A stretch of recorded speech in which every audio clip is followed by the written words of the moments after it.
As the years go by and I grow older, I come to understand that no matter how good you think you are at something, a bit of humility goes a long way. As they say, you can catch more flies with honey. The reason I'm starting with this is because one of the more sad trends on the internet is how fan projects get propped up by fans as quote-unquote better than official products whenever the games from the actual dev teams are not doing too hot, Sonic being one of the most infamous examples. It is rare to see a 3D Sonic fan project that is finished to completion. Most either never grow past concept stages or even demo stages if they are lucky. Some even get to evolve and become their own original IPs if the team is organized enough.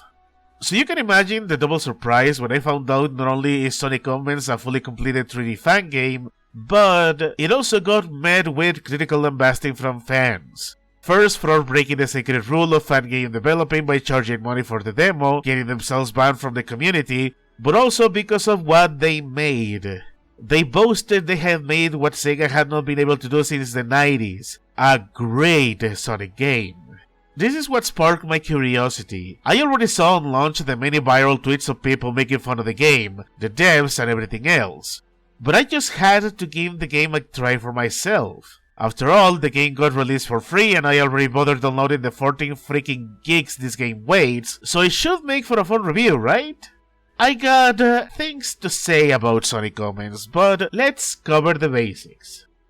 Sonic Omens takes our little blue hedgehog on yet another adventure. In a bold move that sets the game in a shared universe not only with most of the 7th gen games, but also with the Sonic X anime, the Chaos Emeralds have been disappearing. Dr. Eggman seems to be up to his old tricks again, so Sonic has to go and stop him. For the most part, this adventure is divided into two categories: Hedgehog levels and Plain levels. The Hedgehog levels are your standard Sonic levels. They got a bit of a combination of the level design of the Sonic Adventure games with the boost-style gameplay of the 7th gen games. It's good for the most part. Sonic's movement feels good, when little enemies show up make for a nice combo change to move forward, and to complement that, the huge size of the levels make up for some really amazing eye candy. Not only in the higher dismind kind of graphics, but also the spectacle of going at full speed or having Sonic defeating a mountain-sized monsters, just to showcase how much devastation he can lay on whoever tries to bring harm to him or his friends. That was how I felt on my first hour of gameplay though, when levels were taking me 5 to 8 minute stops and the well-produced cutscenes were getting my old nostalgic teenage self very interested to see what will happen next. Then the plain levels happen and it's all downhill from here. One of the worst scenes a game designer can make is take set pieces of vehicle levels and make them downright awful to play. Let me remind you, Sonic is supposed to be about speed and spectacle. Tails is not as fast as Sonic, but him flying the tornado is supposed to be this different kind of gameplay where you're dogfighting your way through the levels, if not downright having mecha battles with your enemies. The tornado in Sonic Omens flies slowly by default. It has a turbo button, but the game's tutorials discourage you from boosting too much because the faster you go, the more damage you will take if you bump into anything. So flying cautiously should be enough, right? Nope. To make sure you have as hard of a time as possible, the plain levels are swarming with obstacles that can one-shot you. And despite having machine guns and missiles at your disposal, they really don't feel powerful and are more or less useless as there's more deadly obstacles as there are enemies. But that should be okay as long as the rest of the game is as good as those early stages, right? Well, true to how some Sonic games are made, later stages feature a difficulty spike, and also introduce some puzzle platforming, which, I get it. The idea is to get you to slow down for a moment and take a breather so you don't get tired of boosting all over. But for this game in particular, the slowdown and the difficulty increase only make the flaws of this game stick out like a sore thumb. So let's get started with the checkpoint system. I don't know if it was the ambition or the desire to make a challenging game, but the distance between checkpoints seems to get bigger from stage to stage, which can become especially annoying in the more challenging areas, going from nearly a full minute of momentum or finally overcoming a tough obstacle, only to dive further ahead and having to repeat the entire difficult sequence all over again. This is especially bad when you get to the more combat-oriented or puzzle areas, because the checkpoint system can in fact break. Sometimes dying will reset enemies and pickups that you need to move forward. Some other times dying will set you back at the checkpoint and both enemies and you get potentially softlocked. Early tutorials establish some parts of the game stay the same regardless of checkpoints in order to prevent repetition, but the system itself seems confused on what to reset and what to keep the same. This only extends to probably my pettiest complaint so far: the tutorials. I don't mind tutorials as long as they are not overwhelming, but for the sake of this game, and because I'm gaming on keyboard, I had to leave them on in case anything changed in later stages. For some reason, these tutorials are actually hard scripted into the levels, so if you die before reaching the first checkpoint, you better be ready to keep skipping them over and over, just in case the plain levels were not bad enough already. And with a checkpoint system as broken as this one, some design choices also start to ruin the spectacle of the game. I seriously hate unavoidable damage. There are enemies that can and will kill you if you get to them too late, or if they happen to be explosive enemies. They make every death feel cheap rather than because of it being my own fault. I hate even more when there are enemies that are not only attack first, but also leave an electrical trail that can damage you. It lasts for a while, and it can get you overwhelmed and killed because Sonic's only real way of attacking enemies is launching himself at them.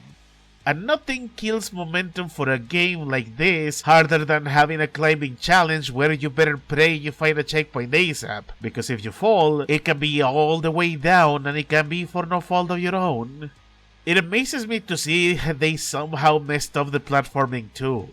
I can live with precision platforming. I'm okay with losing when it feels like it was my fault, but I'm not sure what kind of cosmic horror caused these devs to mess up jump pads. In most Sonic games, jump pads mark the transition to a new part of the level. They also make for spectacular transitions and for a chance to breathe for a couple of seconds. But for some reason in this game, no matter how hard you accelerate, momentum never seems enough for you to reach the next jump pad, so you better double jump and home in on them. It was weird. With all of this combined, I need to point out, Sonic levels should never take more than 10 minutes to complete. I get it. Fan game made under really bad conditions and toxic leadership, but that doesn't mean it is exempt from criticism. I know maybe some of these problems could be my own and a second playthrough could give me a better perspective, but nah. The design of this game was not made for overly long levels, and trying to put precision platforming here was also a mistake.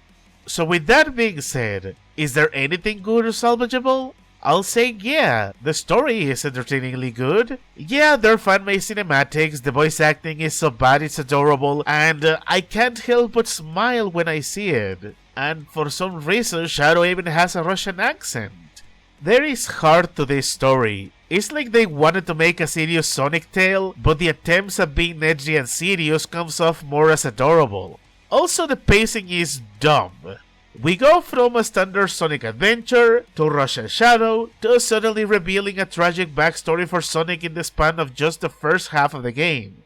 And then the second half of the game, a new villain shows up and it's Omen time. Honestly, I'm going to argue this shouldn't have been a game. They should have just made a fan movie. Yeah, it has issues and it has a fair share of jank, but the fact it is fan-made makes me forgive a lot of it. It also makes me have a good laugh on how some plots and twists just come out of nowhere and you just gotta roll with it. It's cheesy and I love it. I know I've been very harsh towards this game. There is a good chance some of my worst moments were more of me trying to do it all in one day. Maybe a second playthrough could help, but I don't really feel like revisiting the game as it is right now. I also know this is a free game, and by default that should make me more lenient towards it, as it is a passion project from fans trying to do their own thing with their favorite IP. But as I said at the beginning of the video, humility goes a long way. If your dev leads are boasting online they made a better product than what Sonic Team can make, then honestly, you better be ready to be scrutinized like official games do. And viewed from that lens, Sonic Omens makes me want to reinstall Sonic Forces. That's how bad it is. That's how bad my experience was. So as it is right now, Sonic Omens gets a 6 out of 10 from me. Probably the first fully negative review I have done on this channel. It takes serious talent to make someone like me, who has been playing video games for over 20 years, to go from wow, this looks and feels decent, to wow, I'm not having fun anymore.